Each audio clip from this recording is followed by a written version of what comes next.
Hello guys, welcome to my channel. Today we're talking about the Godox ES45, and specifically I'm just trying to make a light box for it.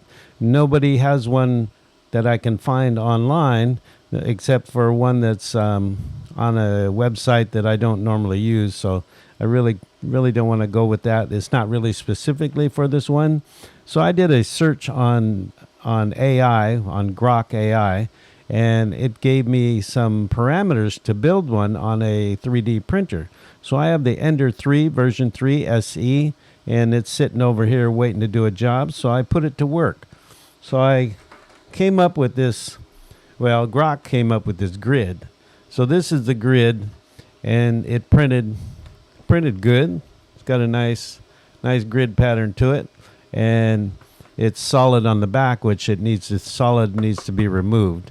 But I'm trying another build where Grok said to flip it over 180 degrees and start printing the cells first. So I'm giving that a try.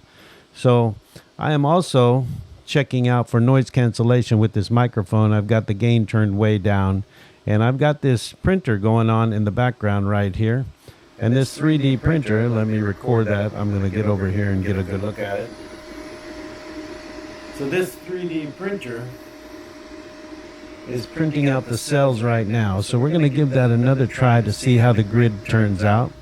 Now it's kind of just an exercise for me because the 3D printer is a really cool thing that I need to learn how to manipulate to what I need it to do. So I'm new with AI, I'm new with 3D printing, I'm new with a lot of things because I'm always trying new things. So this 3D printer, Grok went and found me some specifications and told me how to drop them into a certain app, and in that app I was able to pull out the file and bring it over to Creality Print, do the slice of the print, and print this. So for me, that's making a lot of headway, even though I'm just a beginner. So I'm excited about this light modification box, light modifier / grid cell, whatever you want to call it.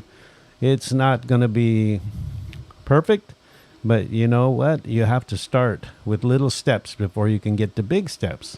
So anyway, the deal is I've got these new lights, the ES45s, and I want to cut down on the lighting a little bit because I just think the lighting's a little bit harsh. So I want to just soften it up a little bit, and I wanted to try these grids.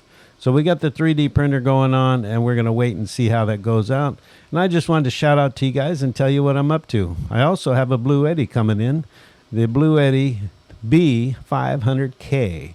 And that's going to give me 5 kilowatts, a little over 5 kilowatts of expansion battery power. And that's supposed to show up today. So I'm excited. We got some things going on for the show. And stay tuned, and I'll get back to you.